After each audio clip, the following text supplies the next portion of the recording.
अध्यक्ष महोदय, गृह मंत्रालय की मांगों पर सरकारी पक्ष के तथा विपक्ष के सदस्यों ने अपने विचार रखे।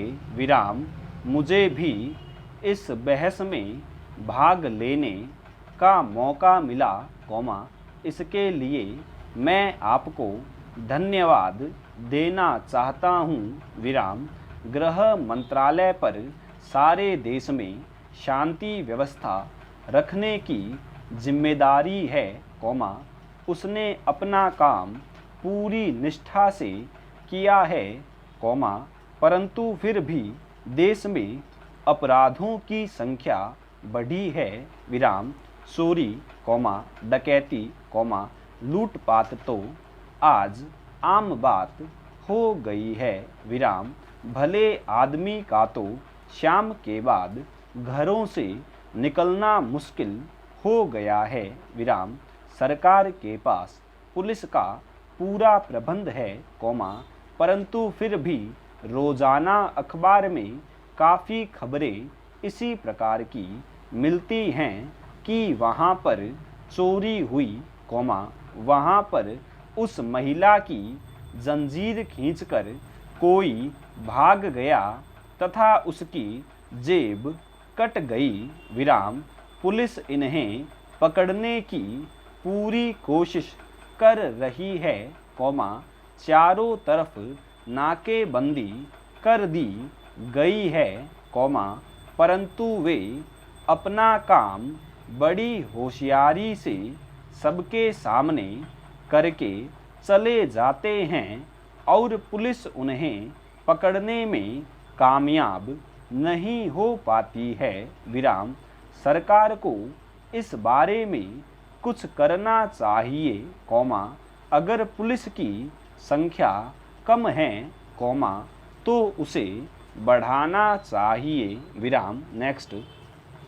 अब मैं आपका तथा सदन का ध्यान गृह मंत्रालय की हिंदी यानी राजभाषा नीति के बारे में दिलाना चाहता हूँ।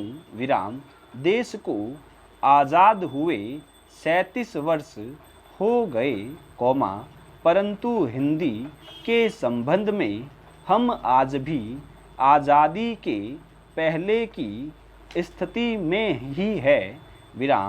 हम अगर हर वर्ष हिंदी दिवस 14 सितंबर को बड़ी धूमधाम से मनाते हैं तथा प्रतिज्ञा करते हैं कि हम अपना सारा काम हिंदी में करेंगे, परंतु वह प्रतिज्ञा वहीं तक सीमित रहती है।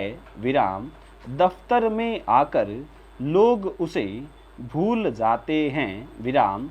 मैं सरकार से पूछना चाहता हूँ कि ऐसा क्यों है। सरकार के पास साधन हैं, दफ्तरों में हिंदी की मशीनें खरीदी गई है, वे बेकार पड़ी है।